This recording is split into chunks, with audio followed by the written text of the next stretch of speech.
আসসালামু আলাইকুম। আশা করি ইনশাল্লাহ আপনারা ভালো আছেন। আমরা নিউটনের বলবিদ্যা পড়ছিলাম। আজকে এটার আমরা লেকচার নাম্বার 3 করব। গত ক্লাসে আমি শেষ করেছিলাম আপনাদের সুতার টান দিয়ে, যে কতগুলো বস্তু যদি সংযুক্ত অবস্থায় থাকে তাহলে সংযুক্ত অবস্থায় সুতার টান কীরকম হবে সেটা দেখিয়েছিলাম। এখন আজকে আমি শুরু করব হচ্ছে লব্ধি বলের আলোচনা নিয়ে, যে যদি একটা বস্তুর উপরে একাধিক বল একসাথে কাজ করে তখন অ্যাকচুয়ালি কিভাবে আমরা সেই একাধিক বলের জন্য ত্বরণগুলা বের করি। সো চলেন শুরু করা যাক লব্ধি বল।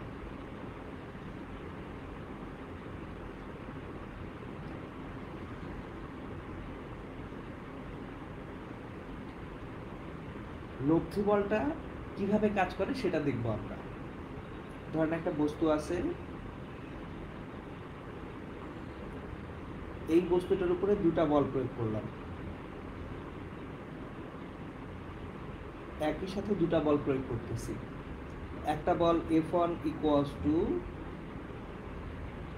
20 নিউটন, আর একটা বল ধরেন F2 ইকুয়ালস টু 30 নিউটন। 20 ও 30 নিউটন মানের দুটা বল 30 ডিগ্রি অ্যাঙ্গেলে প্রয়োগ করা হলো, এবং বস্তুর ভর ধরে নিলাম 10 কেজি। যে 10 কিলোগ্রাম ভরের একটা বস্তু, এই বস্তুর উপরে দুটা বল প্রয়োগ করা হয়েছে, বল দুইটা পরস্পর 30 ডিগ্রি কোণে আছে, এবং জিজ্ঞেস করা হলো বস্তুটার ত্বরণ কত হবে। বস্তুটি ত্বরণ কত হবে। এখন খেয়াল করেন, যেহেতু একাধিক বল, যখনই একাধিক বল থাকবে বস্তুটির লব্ধি বল আগে মেজার করতে হবে। কারণ আপনারা 9-10-এ যখন পড়ছিলেন তখন এখানে 9-10-এও আপনারা লব্ধি বলের ব্যাপারটা পড়ছেন, কিন্তু ওইখানে ডিটেলসটা অ্যানালাইসিস করেন নাই। এখন থেকে আমরা অ্যানালাইসিস করতে শুরু করব, যে যদি একটা বস্তুর উপরে একের বেশি একাধিক বল প্রযুক্ত হয় তাহলে আমাদের সবসময়ই সরণ এবং ত্বরণ এগুলো হয় লব্ধি বলের কারণে। সুতরাং এখানে যে লব্ধি বলটা আসবে, লব্ধি বল সামেশন অফ এফ। দেখেন দুইটা বল, বল কি ভেক্টর রাশি, তাহলে দুইটা ভেক্টর যদি একটা কোণে কাজ করে, লব্ধি ভেক্টর সামান্তরিক সূত্র দিয়েই পাওয়া যাবে √F1 square plus F2 square plus 2 F1 F2 cos theta. তাহলে আমরা যদি মানগুলো বসিয়ে দেই, F1 square 20 square, F2 square 30 square plus 2 into 20 into 30 into cos 30 ডিগ্রির মান কত, √3/2। তাহলে এখান থেকে ক্যালকুলেশন করে আমরা যে লব্ধি বলটা পাবো সেটা হবে 48.36 নিউটন। তাহলে দেখেন দুইটা বলের ক্রিয়ার ফলে লব্ধি বলটা পাচ্ছি 48.36 নিউটন। এখন আমরা যখন ত্বরণটা ক্যালকুলেট করব, তাহলে ত্বরণ এ ইকুয়ালস টু লব্ধি বল ডিভাইডেড বাই ভর হবে। ত্বরণটা আসবে কোথা থেকে, লব্ধি বলকে ভর দিয়ে ভাগ করলে আসবে। তাহলে আমরা যখন লব্ধি বলকে আমরা ভর দিয়ে ভাগ করছি, 48.36 ডিভাইডেড বাই ভর এম হচ্ছে 10 কিলোগ্রাম ডিভাইডেড বাই 10, এত মিটার পার সেকেন্ড স্কোয়ার। তার মানে আমরা পাচ্ছি 4.836 মিটার পার সেকেন্ড স্কোয়ার ত্বরণ হবে। এখন অলওয়েজ আমরা খেয়াল রাখবো যে ত্বরণটা তৈরি হলো, এই ত্বরণের দিক কোন দিকে হবে। ত্বরণের দিক হবে লব্ধি বলের দিকে। ত্বরণের দিক লব্ধি বলের দিকে।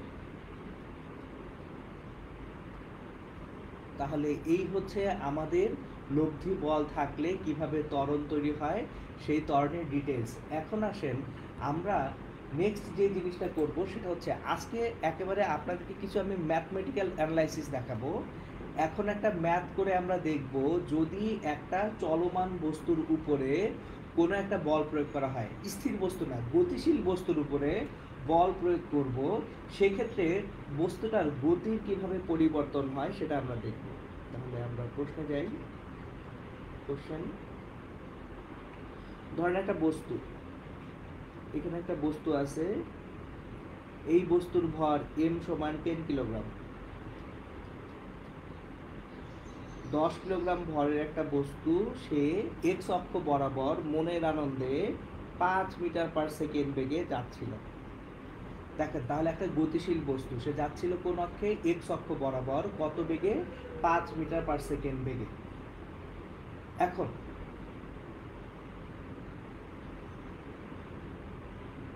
একটা জিনিস খেয়াল করে দেখেন, আমি যদি বস্তুটার উপর ওয়াই অক্ষ বরাবর একটা বল প্রয়োগ করি, সেক্ষেত্রে কি সিচুয়েশন দাঁড়াবে সেটা আমরা একটু দেখব।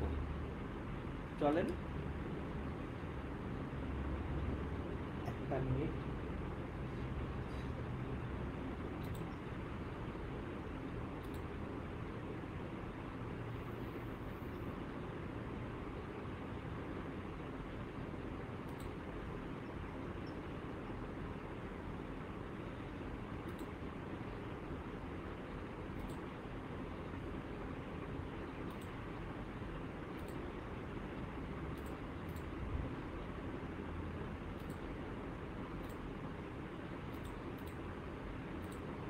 সরি,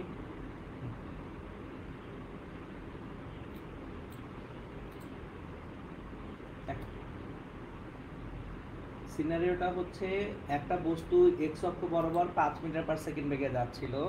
এখন বস্তুটির উপর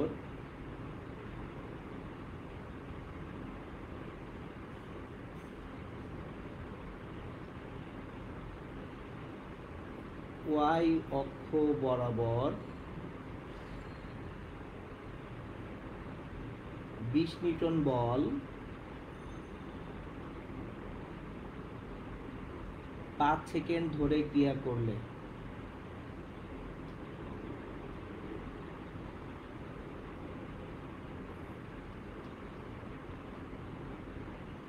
বস্তুর 5 সেকেন্ড পর বেগ কত হবে?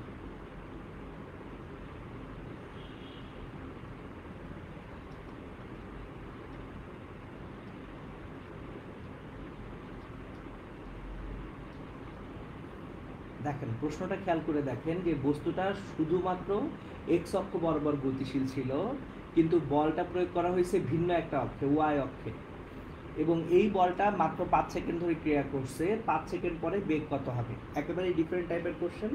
সো তাহলে এটাকে সলভ করতে পারি। সলভ, দেখেন বস্তুটা গতিশীল ছিল কোন অক্ষে? এক্স অক্ষে। তাহলে এক্স অক্ষে তার একটা আদি বেগ ছিল, আদি বেগটাকে আমরা v0 দ্বারা সূচিত করি। তাহলে এক্স অক্ষে আদি বেগ v0 কোন অক্ষে? এক্স অক্ষে। v0 x সমান 5 মিটার পার সেকেন্ড।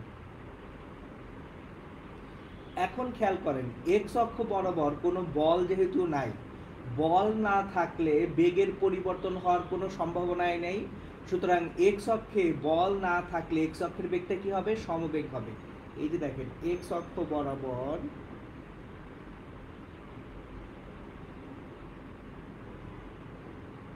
কোনো বল না থাকায়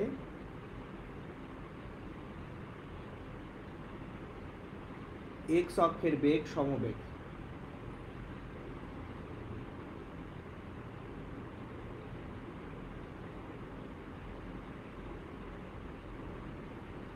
তাহলে এক্স অক্ষের যে বেগটা vx, এটা 5 মিটার পার সেকেন্ডই থাকতেছে। এক্স অক্ষে আমার বেগটা চেঞ্জ হচ্ছে না, কারণ এক্স অক্ষে আমি কোনো বল দেইনি, কিন্তু ওয়াই অক্ষে আমি একটা বল প্রয়োগ করেছি। তাহলে ওয়াই অক্ষে যে বলটা থাকবে সেই অক্ষে বল এফ ওয়াই, এটা ইকুয়ালস টু হবে 20 নিউটন। দেখেন ওয়াই অক্ষ বরাবর বল প্রয়োগ করা হয়েছিল, তাহলে ওয়াই অক্ষে 20 নিউটন বল, এই জন্য আমি এফ ওয়াই সরাসরি ওয়াই অক্ষের বল বলছি। এখন ওয়াই অক্ষে তাহলে ত্বরণ কত হবে?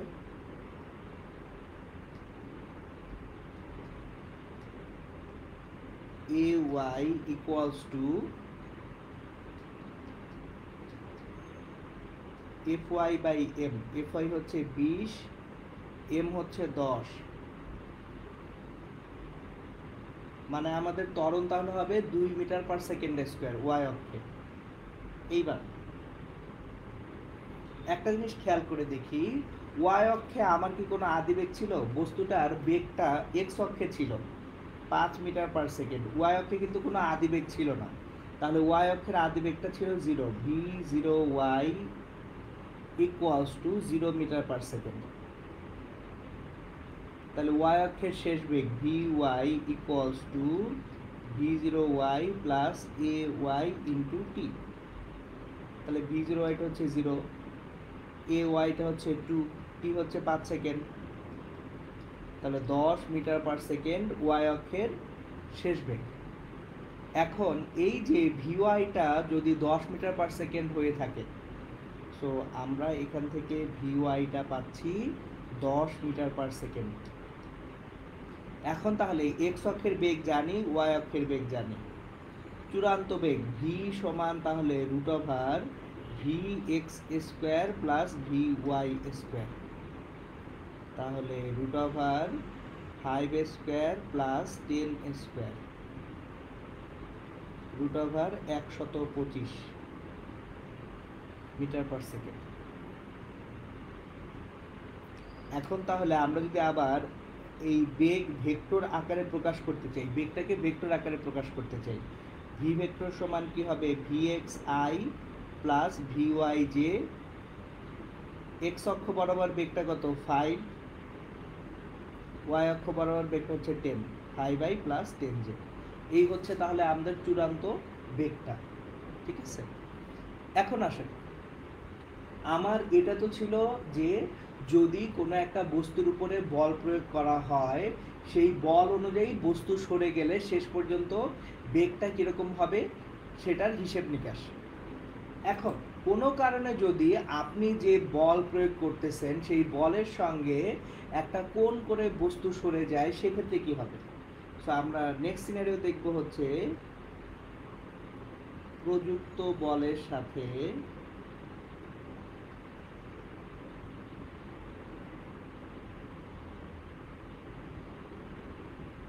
কোণ উৎপন্ন করে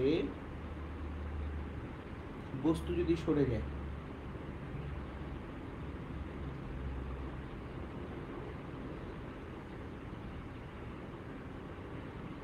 মানে যে বলটা দেওয়া হচ্ছে সেই বলের সঙ্গে একটা কোণ করে বস্তু সরবে। এটার সবচেয়ে ভালো সিনারিও হচ্ছে, ধরেন কোনো একটা বস্তুকে আপনি মাটিতে রাখছেন, এই হচ্ছে মাটিতে একটা ব্লক রেখে দিয়েছেন,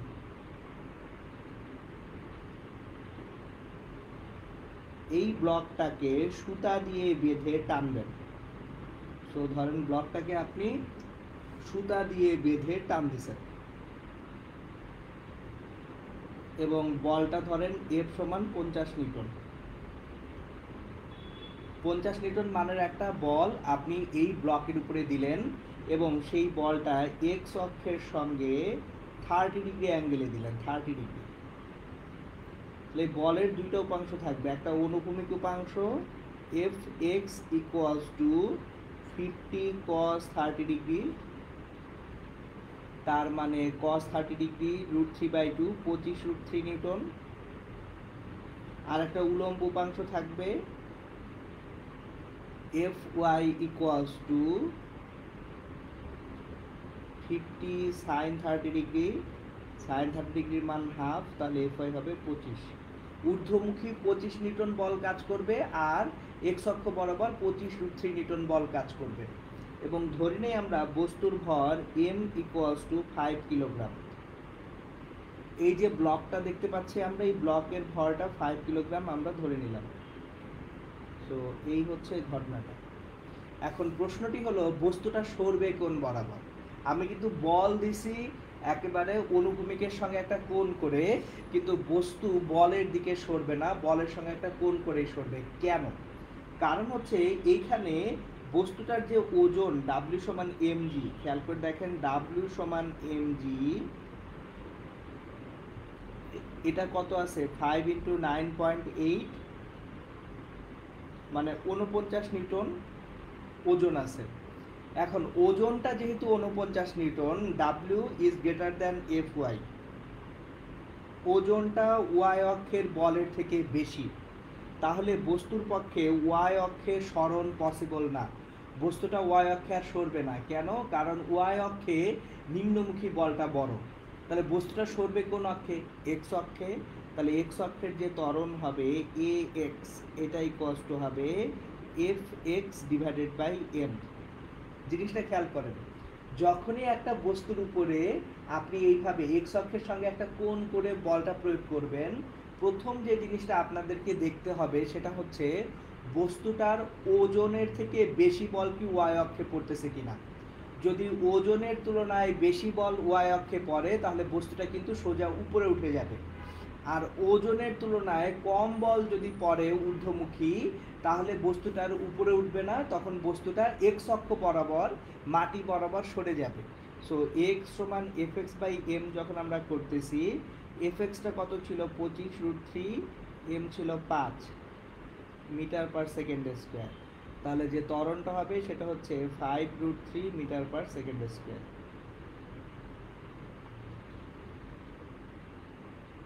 এখন তাহলে আমরা একটা জিনিস মনে রাখি, আমি লিখে দিচ্ছি, যদি প্রযুক্ত বলের উলম্ব উপাংশ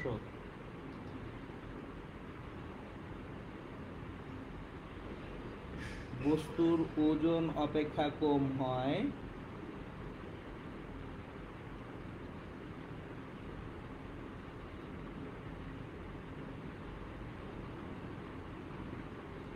তাহলে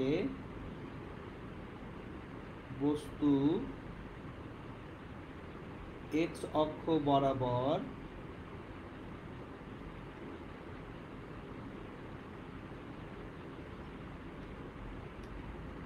ত্বরণ পাবে।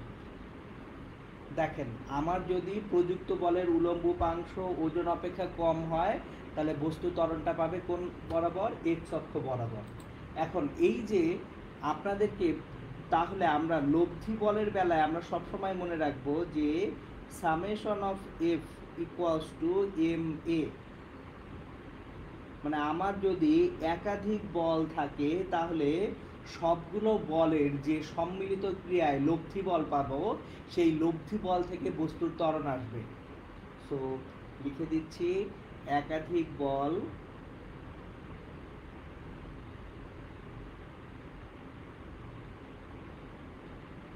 কোনো বস্তুর উপর ক্রিয়া করলে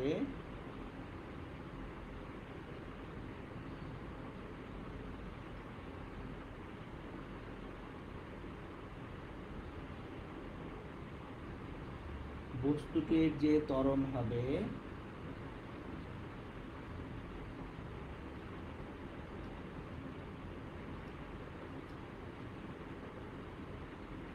তা লব্ধি বলের কারণে হবে।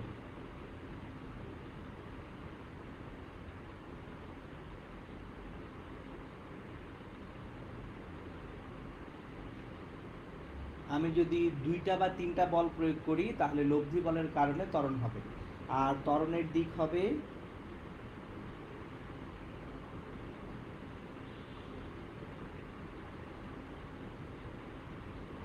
লব্ধি বলের দিক।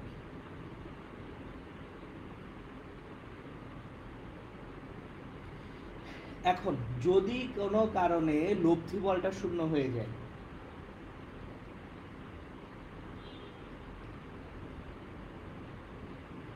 যদি লব্ধি বলটা শূন্য হয়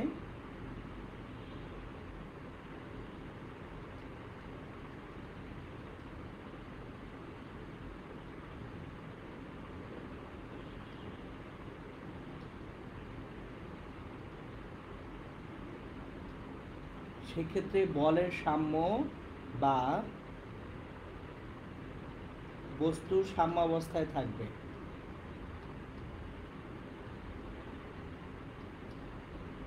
মানে আমার যদি লব্ধি বলটা শূন্য হয় তখন বলের সাম্য আসবে বা বস্তু সাম্য অবস্থায় থাকবে। এটা 9-10-এ আমরা পড়ছি। বলের সাম্যটা কি ছিল? যে একটা বস্তুর উপরে যদি অনেকগুলি বল কাজ করার পরে সবগুলো বলের সমষ্টি বা লব্ধি বল শূন্য হয়ে যায় তখন তাকে বলা হয় বলের সাম্য। সো লব্ধি বল শূন্য হলে বলের সাম্য বা বস্তু সাম্য অবস্থায় থাকবে, বস্তুর জড়তার কোনো পরিবর্তন হবে না। বস্তুর জড়তার পরিবর্তন হবে না। এই গেল হচ্ছে আমাদের লব্ধি বলের হিসাব নিকাশ। ওকে, আজকে আমরা নতুন একটা টপিক শুরু করব, সম্পূর্ণ নতুন, যেটা থেকে আমাদের অ্যাকচুয়ালি বইপত্রগুলায় খুব বেশি টানাহেঁচড়া করা হয় নাই, বাট বোর্ড পরীক্ষা এবং ভর্তি পরীক্ষা দুই জায়গায় সুন্দর মতো কোশ্চেন দিয়ে দেয়। সো আমি এটা একদম ডিটেলস আলোচনা করব ঘর্ষণ বা ফ্রিকশনের, যে ঘর্ষণ বল কিভাবে কাজ করে, কিভাবে ঘর্ষণ বল আমরা ক্যালকুলেট করব, এবং ঘর্ষণ বলের আরও যত ডিটেলস আছে আমি এখন সেগুলো আপনাদেরকে দেখানো শুরু করব ইনশাআল্লাহ। সো প্রথম কোশ্চেন হচ্ছে ঘর্ষণ বলটা আসলে কি জিনিস, এটা আগে আমরা বুঝে নিই। ঘর্ষণটা কি? ঘর্ষণ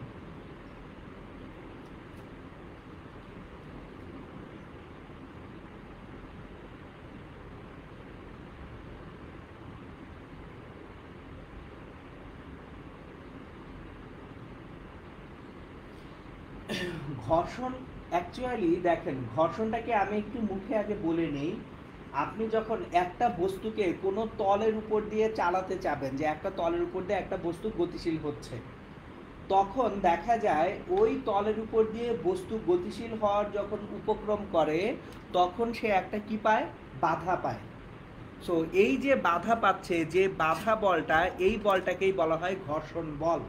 সুতরাং ঘর্ষণ বল হচ্ছে গতির বাধা, গতিকে বাধা দানকারী যে বল, সেটাই হচ্ছে অ্যাকচুয়ালি ঘর্ষণ বল। সো আবার বলছি, গতিকে যে বাধা দিচ্ছে, গতিকে বাধা দানকারী যে বল, সেই বলটাকেই বলা হয় ঘর্ষণ বল। সুতরাং ঘর্ষণ বল হচ্ছে বস্তুর গতিকে বাধা দানকারী বল। ঘর্ষণ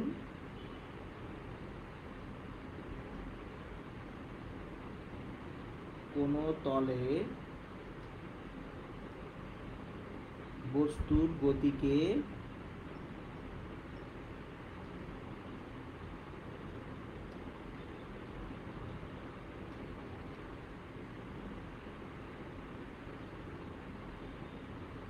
বাধাদানকারী বল।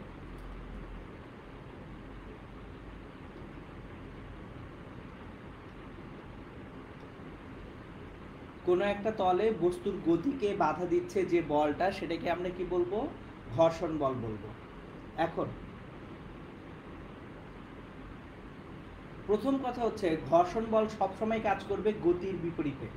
ঘর্ষণ কখনো কিন্তু গতিকে সাহায্য করে না, সবসময় গতিকে বাধা দেয়। তাহলে ঘর্ষণ বল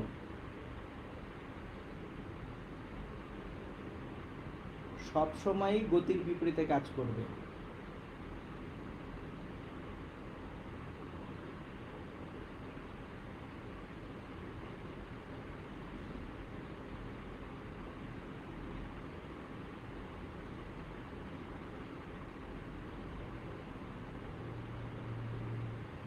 এটা প্রথম কথা। আর সেকেন্ড কথা হচ্ছে, এখন ঘর্ষণ বল ডিপেন্ড করে কি কি জিনিসের উপরে, কি কি বস্তুর উপরে ঘর্ষণ বলটা নির্ভর করে, সেটা আমি একটু বুঝিয়ে বলি। দেখেন, একটু প্র্যাকটিক্যালি চিন্তা করে আপনাদেরকে, ধরেন আপনি একটা বস্তুকে কোনো তলের উপর দিয়ে টানবেন, বস্তুর ওজন যত বেশি হবে তাকে টানতে তত কষ্ট হবে। তাহলে ওজনের বিপরীতে একটা অভিলম্ব প্রতিক্রিয়া কাজ করে। সুতরাং ঘর্ষণ বল নির্ভর করবে অভিলম্ব প্রতিক্রিয়া এটার উপরে। আর দুই নাম্বার হচ্ছে, আপনার তলটা মসৃণ হতে পারে, অমসৃণ হতে পারে। তল যদি মসৃণ হয় তাহলে টানতে খুব বেশি কঠিন লাগে না, কিন্তু তল যদি অমসৃণ খসখসে হয়, টানাটানি করাটা খুব কঠিন হয়ে যায়। তার মানে দুটো জিনিস পাচ্ছি, ঘর্ষণ বল নির্ভর করে, ঘর্ষণ বল নির্ভর করে অভিলম্ব প্রতিক্রিয়া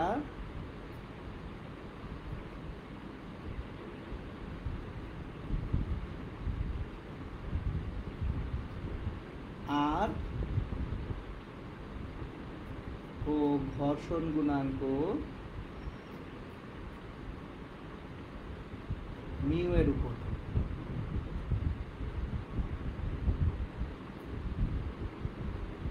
ঘর্ষণ গুণাঙ্ক মিউ এবং অভিলম্ব প্রতিক্রিয়া আর এর উপরে ঘর্ষণ বল নির্ভর করে। তাহলে ঘর্ষণ বল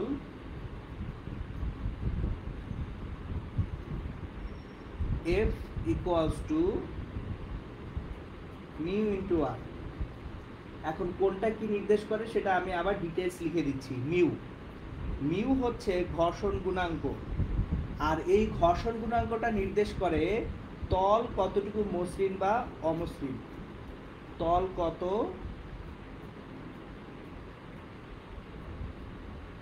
মসৃণ বা অমসৃণ।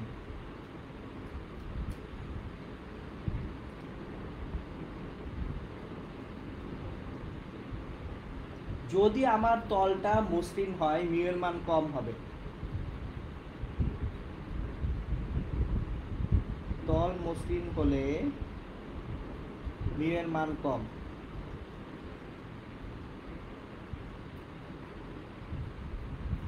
আর তল অমসৃণ হলে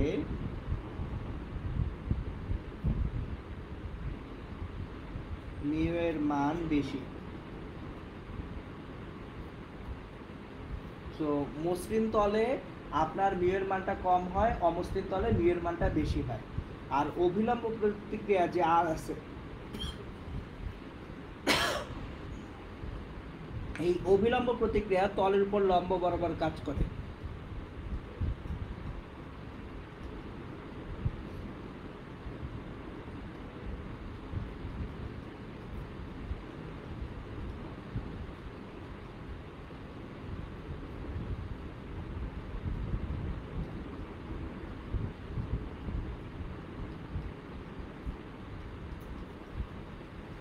অভিলম্ব প্রতিক্রিয়া কাজ করবে তলের উপর কি বরাবর, লম্ব বরাবর কাজ করবে। ঠিক আছে, ওকে। এখন আসেন আমরা এই ঘর্ষণ গুণাঙ্কের ডিটেইলস পড়ব। যে ঘর্ষণ গুণাঙ্ক মিউ পড়ছিলাম এটা ডিটেইলস আমরা পড়ব।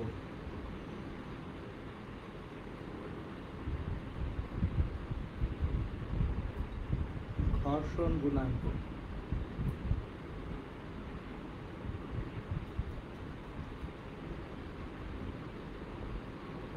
ঘর্ষণ গুণাঙ্ক দুই রকম। একটা হচ্ছে স্থির অবস্থায় যে ঘর্ষণ গুণাঙ্ক বা স্থিতি ঘর্ষণ গুণাঙ্ক,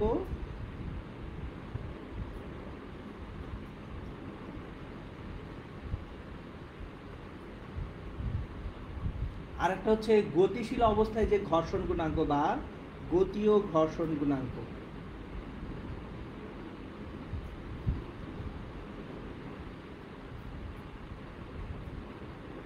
সো স্থিতি ঘর্ষণ গুণাঙ্কটাকে মিউ এস দ্বারা সূচিত করা হয়। দেখেন এস ফর স্ট্যাটিক বা স্থিতিশীল। আর গতীয় ঘর্ষণ গুণাঙ্কটাকে মিউ কে দ্বারা সূচিত করা হয়, কে ফর কাইনেটিক বা গতীয়। এখন দেখেন সাধারণত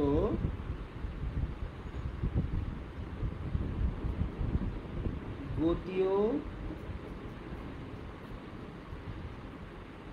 ঘর্ষণ গুণাঙ্ক মিউকে স্থিতি ঘর্ষণ গুণাঙ্ক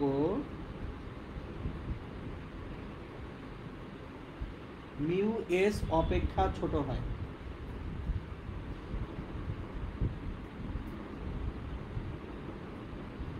যে গতীয় ঘর্ষণ গুণাঙ্ক মিউকে এটা মিউ এস অপেক্ষা কি হবে, ছোট হবে, এটা নরমালি হয়। এখন আসেন আমরা একটু একটা জিনিস খেয়াল করব যে এই স্থিতি ঘর্ষণ গুণাঙ্কের একটা সীমান্তিক মান আছে। সো এই সীমান্তিক মান কি জিনিস সেটার আমি এক্সপ্লেনেশনে যাব। দেখেন একটা বস্তুকে যদি আমি মাটিতে শুইয়ে রাখি, কোনো একটা বস্তুকে মাটিতে রাখছি, তাকে আমি বল প্রয়োগ করব, যে কোনো বল প্রয়োগ করলে কি বস্তুটা সরবে? ধরেন আপনার একটা কাঠের তৈরি ভারী ব্লক মাটিতে আছে, আপনি ধাক্কা দিচ্ছেন, যে কোনো বল দিলেই কি বস্তুটা সরবে? সরবে না তো। ন্যূনতম একটা বল না দিলে বস্তুটা অ্যাকচুয়ালি সরবে না। তাহলে ওই যে মিনিমাম যে বল প্রয়োগ না করলে একটা বস্তু সরে না, সেটাকে বলা হয় হচ্ছে সীমান্তিক মান। আবারও বলছি, ন্যূনতম যে বল প্রয়োগ না করলে একটা বস্তু কোনো তলে সরবে না, তাকে বলা হয় স্থিতি ঘর্ষণের সীমান্তিক মান। তো চলেন আমরা স্থিতি ঘর্ষণের সীমান্তিক মানটা একটু ডায়াগ্রামেটিক্যালি দেখি। ধরেন আমি কোথাও এক জায়গায় এখানে একটা ব্লক রেখে দিলাম,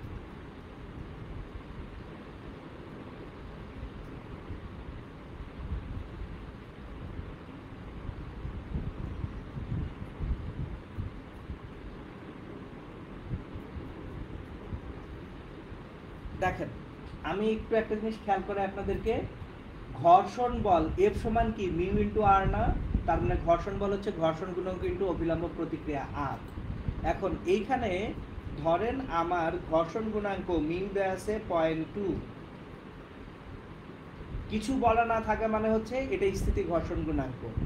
ভর এম সমান 10 কিলোগ্রাম, বস্তু স্থির অবস্থায় বসে আছে, বস্তুটার ভর 10 কিলোগ্রাম, ঘর্ষণ গুণাঙ্ক হচ্ছে 0.2।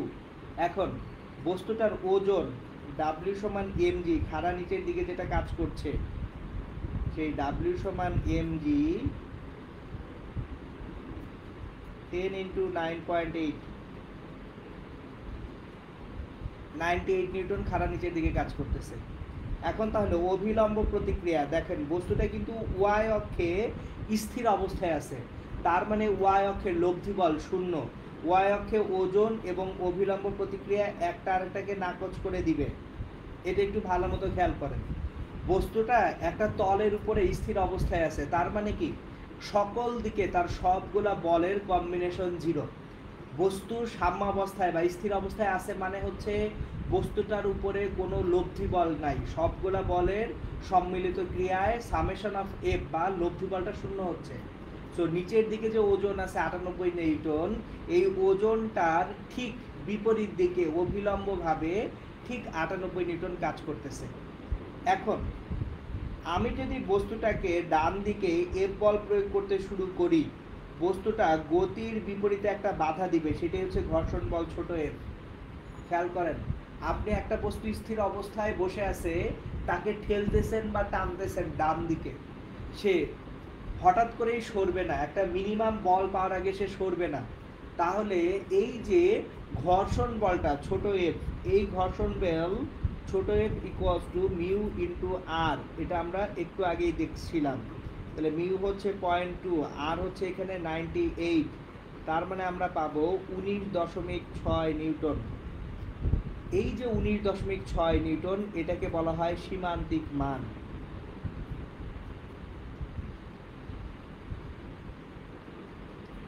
মানে হচ্ছে ন্যূনতম 19.6 নিউটন বল না পেলে এই বস্তুটা সরবে না। তাহলে আমরা একটু ডিফাইন করি স্থিতি ঘর্ষণের সীমান্তিক মানকে।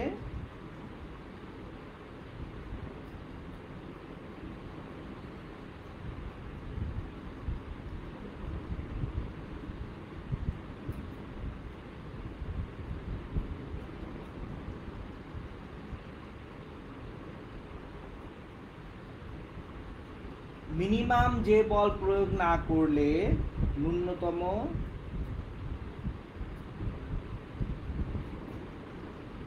যে বল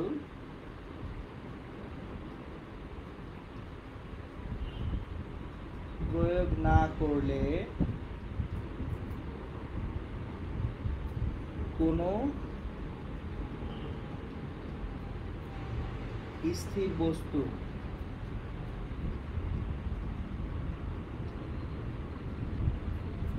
গতিশীল হয় না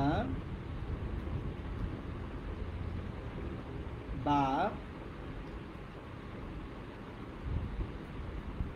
গতিশীল হতে শুরু করে না,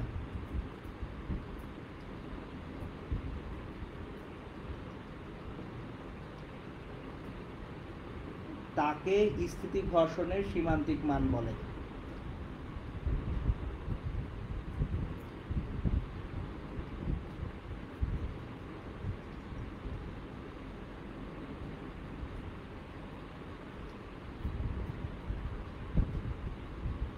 আপনার বস্তুটাকে গতিশীল করতে হলে ন্যূনতম এই বলটুকু দিতে হবে, এর থেকে কম বলে বস্তুটাকে আমরা কি করতে পারবো না, গতিশীল করতে পারবো না। সো আমরা আগের এক্সাম্পলটা একটু দেখব।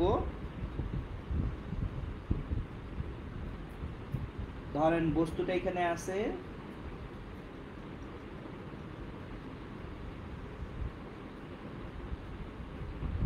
এই বস্তুর ভর 10 কিলোগ্রাম, বস্তুটার সঙ্গে তলের ঘর্ষণ গুণাঙ্ক 0.2, তাহলে বস্তুটির ওজন W সমান mg, যেটা নিচে কাজ করতেছে 98 নিউটন, অভিলম্ব প্রতিক্রিয়া R, সেটাও 98 নিউটন। তাহলে আমার যে প্রযুক্ত বল F, বড় F, এটা হচ্ছে প্রযুক্ত বল, আর ছোট Fটা হচ্ছে ঘর্ষণ বল। এখন প্রযুক্ত বল যদি ন্যূনতম কত না হয়, সীমান্তিক মান না হয়, তাহলে বস্তু সরতে শুরু করবে না। সো সীমান্তিক মান Fs equals to mu into r, মিউটা 0.2, আর হচ্ছে 98, মানে হচ্ছে 19.6 নিউটন যদি বল না দেন সেক্ষেত্রে বস্তু সরবে না। এখন একটা কোশ্চেন আছে, খেয়াল করেন, আপনি যদি 19.6 নিউটনের থেকে কম বল প্রয়োগ করেন সেক্ষেত্রে ঘর্ষণ বল কত হবে? সো খেয়াল করেন, যদি প্রযুক্ত বলটা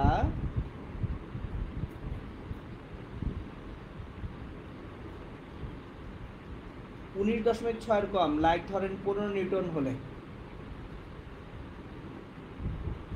ঘর্ষণ বল কত হবে? কোশ্চেন করা হলো। আপনাকে এই টাইপ একটা ডায়াগ্রাম দিয়ে একটা এমসিকিউ কোশ্চেন দেওয়া হলো যে প্রযুক্ত বল যদি হয় এখন 15 নিউটন, তাহলে ঘর্ষণ বল কত? একটু কেয়ারফুলি চিন্তা করে দেখেন, আমি 19.6 নিউটন বল প্রয়োগ করার আগে এই বস্তুটা সরার কথাই না। 19.6 নিউটন বল দিলে বস্তুটা সরবে, আমি বল দিচ্ছি কত? 15 নিউটন, তাহলে কি বস্তু সরবে? সরবে না। বস্তু যদি না সরে তাহলে লব্ধি বল কত হবে? 0 হবে। লব্ধি বল সামেশন অফ F0। এখন লব্ধি বল যদি 0 হয়, আমি যে পরিমাণ বল দিচ্ছি একই পরিমাণ বল ঘর্ষণে নাই হয়ে যাচ্ছে, তাহলে প্রযুক্ত বল ইকুয়ালস টু হচ্ছে ঘর্ষণ বল। সুতরাং ঘর্ষণ বলটা 15 নিউটন। আবারও রিপিট করতেছি, একটু মনোযোগ দিয়ে জিনিসটা দেখবেন, এটা খুব ইম্পর্টেন্ট।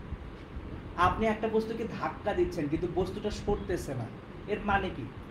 মানে হচ্ছে আপনি মিনিমাম যে বলটা প্রয়োগ করা দরকার সেটা এখনো প্রয়োগ করতে পারতেছেন না। তাহলে আপনার বলটুকুকে নাকচ করে দিচ্ছে কে? ঘর্ষণ বা বাহুদানকারী বল। সো প্রযুক্ত বল যদি সীমান্তিক মানের থেকে ছোট হয় তাহলে ঘর্ষণ বল ওই প্রযুক্ত বলের মানেরই সমান। ওকে, এখন আসেন আমরা আরেকটু দেখি, যদি বলটা এই যে এই ডায়াগ্রামে, আমি এই ডায়াগ্রামটাকেই সামনে নিয়ে যাই,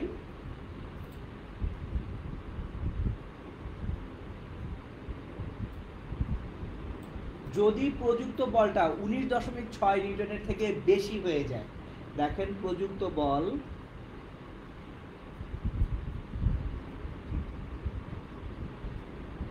F সমান ধরেন 30 নিউটন, সেক্ষেত্রে ঘর্ষণ বল কত?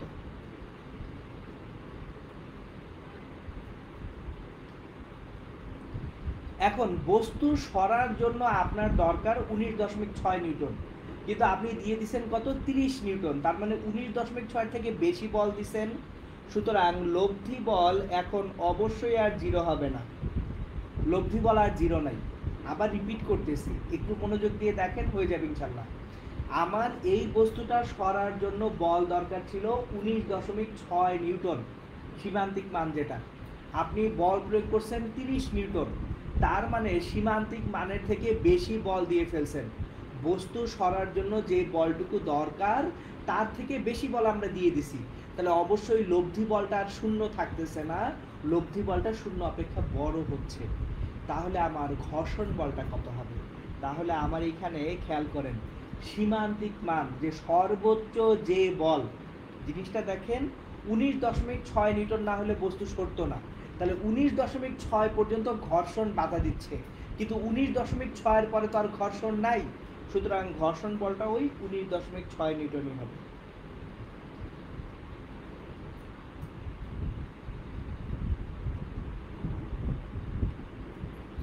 এখন তাহলে দেখেন, আমরা জিনিসটাকে এইভাবে বলি, যদি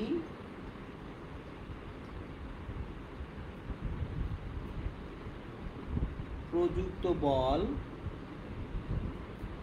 লেস দ্যান সীমান্তিক মান হয়,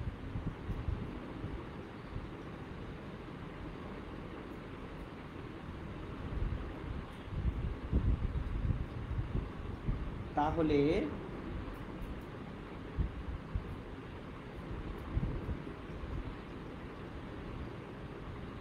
ঘর্ষণ বলটা প্রযুক্ত বলের সমান। যদি প্রযুক্ত বলটা সীমান্তিক মানের থেকে ছোট হয় তাহলে ঘর্ষণ বলটা প্রযুক্ত বলেরই সমান হয়ে যাবে। এটা একটা সিনারিও।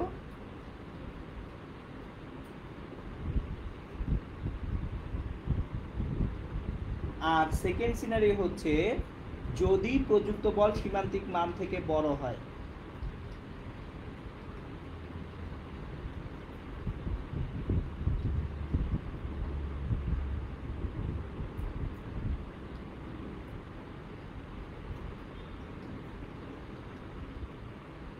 তাহলে ঘর্ষণ বলটা সীমান্তিক মানের সমান।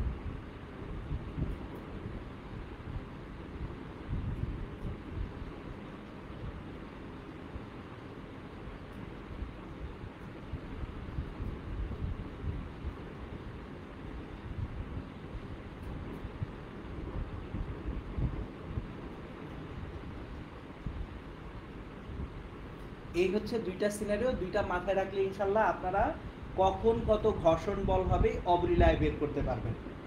চলেন আমরা একটা ম্যাথ করি, যেহেতু কনসেপ্টগুলো আমরা পড়লাম, এখন একটা ম্যাথ করে কনসেপ্টগুলোকে আবার রিভিজিট করি। প্রথমে কোশ্চেনটা করি আমি, 2000 কিলোগ্রাম ভরের একটি গাড়ির চাকা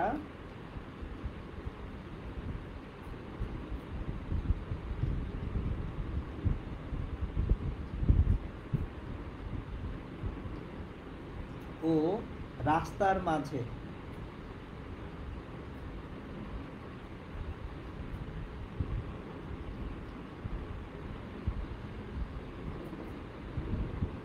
স্থিতি ঘর্ষণ গুণাঙ্ক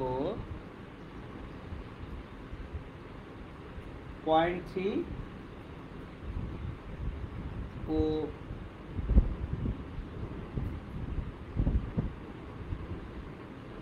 গতীয় ঘর্ষণ গুণাঙ্ক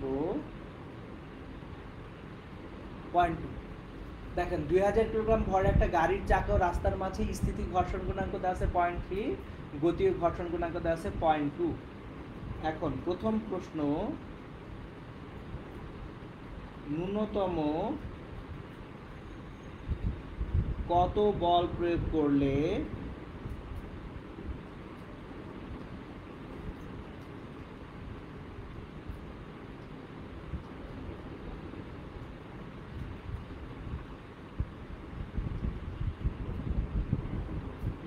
গাড়িটি চলতে শুরু করবে?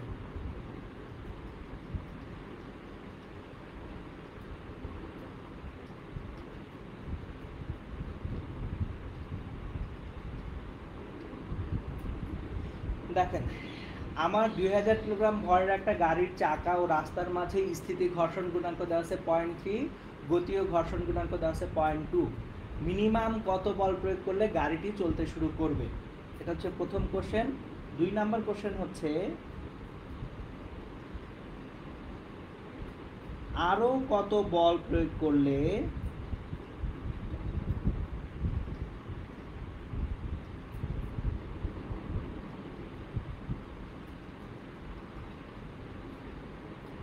গাড়িটি 2 মিটার পার সেকেন্ড স্কোয়ার ত্বরণে চলবে। সো কোশ্চেনটা দেখেন, একটা গাড়ি স্থির অবস্থায় রাস্তায় বসেছিল, এই গাড়িটাতে মিনিমাম কত বল দিলে গাড়িটা চলতে শুরু করব।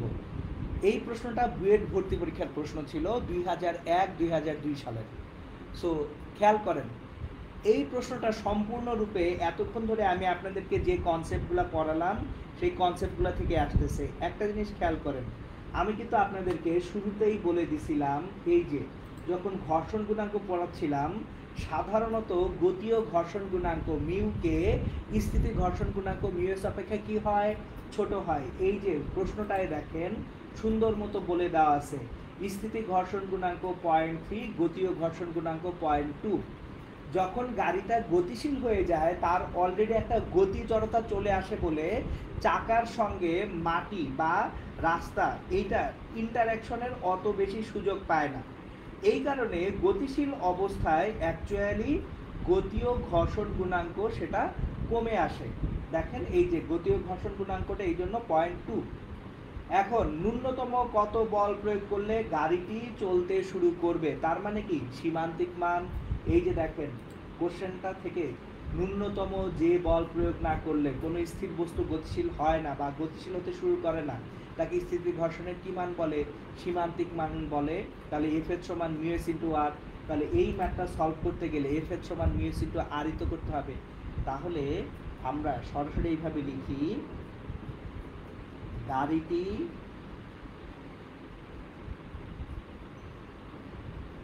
চলতে শুরু করবে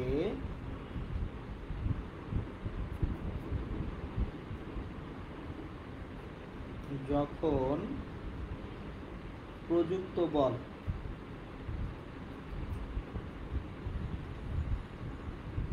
সমান স্থিতি ঘর্ষণের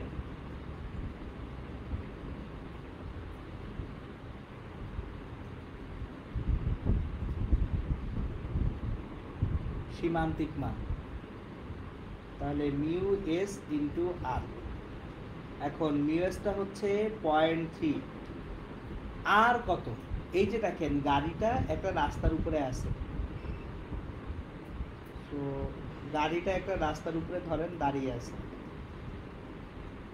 এই গাড়িটা একটা রাস্তার উপরে দাঁড়িয়ে আছে। তাহলে গাড়ির ওজন এমজি খাড়া নিচের দিকে কাজ করতেছে, অভিলম্ব প্রতিক্রিয়া আর খাড়া উপরের দিকে কাজ করতেছে। তাহলে আর সমান ডিরেক্টলি এমজি হয়ে যাবে। সো আর সমান এমজি, এম হচ্ছে 2000, জি হচ্ছে 9.8। সুতরাং এই যে প্রযুক্ত বল এত নিউটন, 5880 নিউটন। তার মানে বস্তুটাকে যদি জাস্ট গতিশীল করতে হয় তাহলে আপনার 5880 নিউটন বল প্রয়োগ করতে হবে।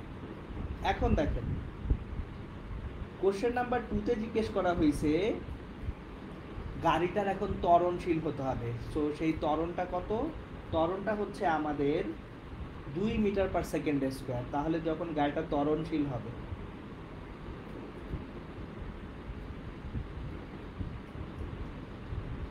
গাড়িটা যখন ত্বরণশীল হচ্ছে, আমার প্রযুক্ত বল এফ আর ঘর্ষণ বল এফ কে।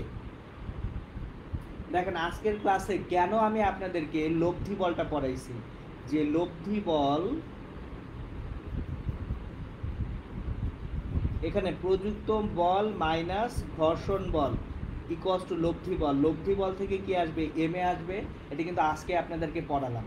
তাহলে দেখেন লব্ধি বল এফ মাইনাস এফ কে সমান এম এ।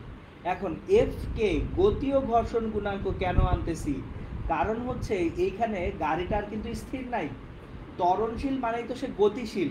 সুতরাং f minus f k mu k into r সমান এম এ। তাহলে আমার প্রযুক্ত বল f minus mu k 0.2 r m g 2000 into 9.8 equals to 2000 into 2। তাহলে এখান থেকে এফ এর যে মানটা পাবো আমরা সেটা হবে 7920 নিউটন। এখন ম্যাথ এখনো শেষ হয়নি, প্রশ্নটা খেয়াল করেন। আরও কত বল প্রয়োগ করলে। অলরেডি 5880 নিউটন বল প্রয়োগ করে বস্তুটাকে গতিশীল করছেন। একটু প্রশ্নগুলো খেয়াল করবেন, ট্রিকি জিনিসপত্রগুলো খেয়াল করবেন। আমি শুরুতে গাড়িটাকে গতিশীল করতে 5880 নিউটন বল প্রয়োগ করেছি, তার মানে 5880 নিউটন বল কিন্তু আছে অলরেডি। এর বাইরে এক্সট্রা কত বল দিচ্ছি ত্বরণটা করার জন্য, তাহলে অতিরিক্ত বল। সেই অতিরিক্ত বল কিভাবে পাবো? এই যে 7920 নিউটন থেকে 5880 নিউটন যদি বাদ দেই, তাহলে আমরা পাবো আরও কত বল প্রয়োগ করতে হবে। সো এখন আমরা লিখব আরও বল প্রয়োগ করতে হবে।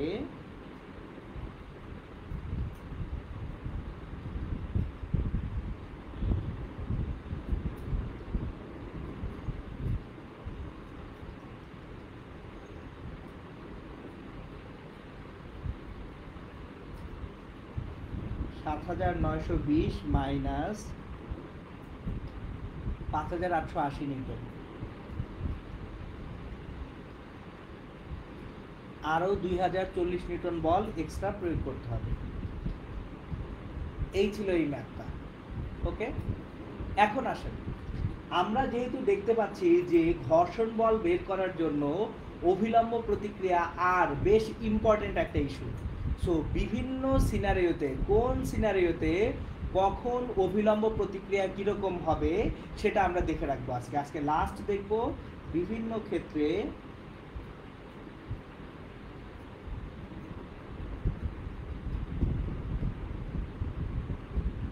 অভিলম্ব প্রতিক্রিয়া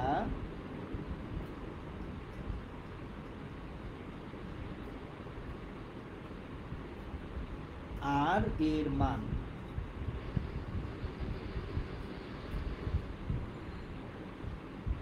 কোন সিনারিওতে অভিলম্ব প্রতিক্রিয়া আর এর মান কেমন হয় সেটা এখন দেখব। তাহলে প্রথম সিনারিও, একটা বস্তু মাটিতে সোজা রাখা আছে। জাস্ট আমি মাটিতে কোনো একটা বস্তুকে রেখে দিছি, এই যে মাটিতে একটা বস্তু রাখা আছে।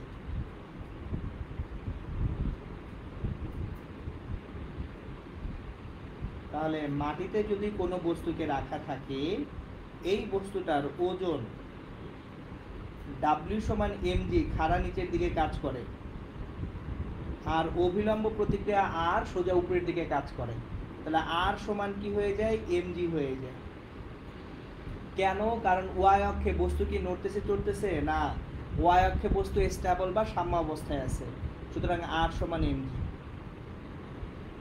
2 নাম্বার সিনারিও, ধরেন ওই একই বস্তু যেটা মাটির উপরে রাখছিলাম,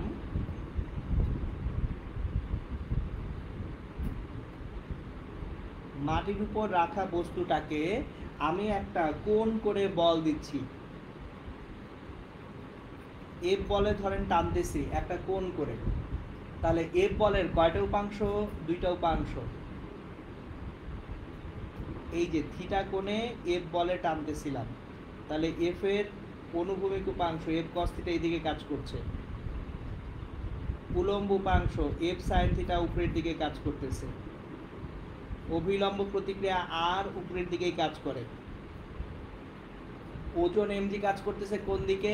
নিচের দিকে। এই হচ্ছে সিনারিও।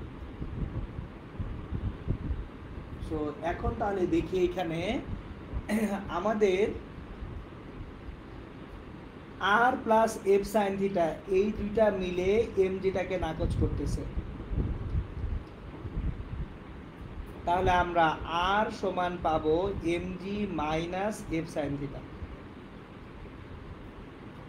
অভিলম্ব প্রতিক্রিয়া আর সমান হচ্ছে mg minus F sine theta. এখন একটা জিনিস খেয়াল করেন, আমরা ভেক্টর চ্যাপ্টারে একটা জিনিস পড়ছিলাম, লন রলার খেলা অপেক্ষা টানা সহজ। একটু খেয়াল করে দেখেন তো, এখানে আমার অভিলম্ব প্রতিক্রিয়া আর এর মানটা গেছে কমে। অভিলম্ব প্রতিক্রিয়া আর এর মানটা যদি কমে যায়, সেক্ষেত্রে ঘর্ষণ বল এফ এর মানও তো কমে আসবে, কারণ অভিলম্ব প্রতিক্রিয়া আর সমান আর কমে আসলে ঘর্ষণ বল এফ সমান মিউ ইন্টু আর না, তো ঘর্ষণ বল এফ কমে আসলে আমাদের এখানে টানতে সোজা লাগবে। টানতে সোজা লাগে। সো ভেক্টরে আমি ব্যাখ্যাটা দিছিলাম যে ওজন বেশি কম বলে মনে হয়, কারণ তখন পর্যন্ত আমরা ঘর্ষণ বল পড়ি নাই। অ্যাকচুয়াল কারণটা কিন্তু এইটা, যে আমাদের ঘর্ষণ বলটা কম বেশি হয়ে যায়। সো যখন আমরা টানবো একটা বস্তুকে অনুভূমিকের সঙ্গে কোণ করে, তখন অভিলম্ব প্রতিক্রিয়া কমে ঘর্ষণ বলটা কমে যাবে। এই কারণে টানতে আমাদের কি লাগবে? সহজ লাগবে। এরপর আসেন 3 নাম্বার সিনারিওতে যাই।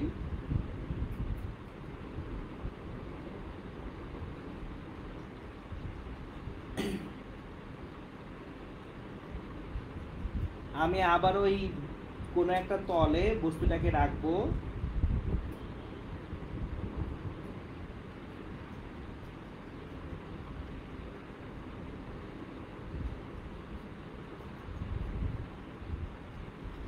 এরপর বস্তুটাকে আমি ঠেলবো, এফ বল দিয়ে ঠেলবো। ঠেললে বলটা দেওয়া হয় অনুভূমিকের সঙ্গে নিচের দিকে। তাহলে থিটা কোণে এফ হয় এফ কস থিটা, নিচের দিকে এফ সাইন থিটা, ওজন এম জি, উপরের দিকে অভিলম্ব প্রতিক্রিয়া আর। তাহলে আর ইকুয়ালস টু এখানে M G plus F sine theta. এখন দেখেন তাহলে এইখানে আমার অভিলম্ব প্রতিক্রিয়া আরটা কি বেড়ে গেল না? যেহেতু অভিলম্ব প্রতিক্রিয়া আর বেড়ে যাচ্ছে, তার মানে ঘর্ষণ বল এফটাও বেড়ে যাবে। অভিলম্ব প্রতিক্রিয়া আর বাড়লে ঘর্ষণ বল এফও বাড়বে, তখন ঠেলতে কঠিন মনে হবে, ঠেলতে কঠিন বলে মনে হয়।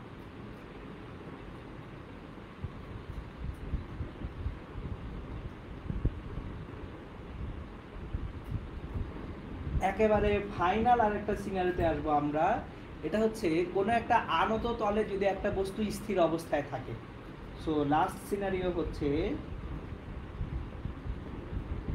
আনত তলে স্থির বস্তু।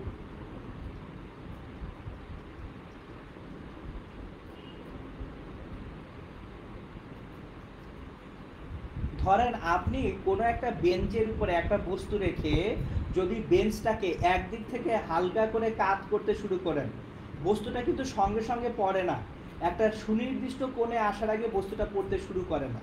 এটাই হচ্ছে আনত তলে স্থির বস্তু। সো ধরেন আমরা কোনো একটা বেঞ্চ,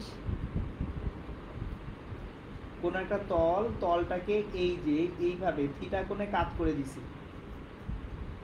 তারপরেও ধরেন বস্তুটা না পড়ে এই তলের উপরেই স্থির অবস্থায় আছে, বস্তুটা পড়ে যায়নি, তলের উপরে স্থির অবস্থায় রয়ে গেছে।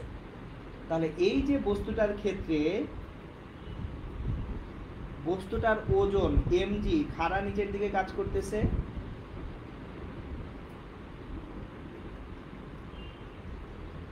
এখন ওজন এমজির দুইটা উপাংশ আছে, একটা হচ্ছে এমজি কস থিটা আর একটা হচ্ছে কত এমজি সাইন থিটা।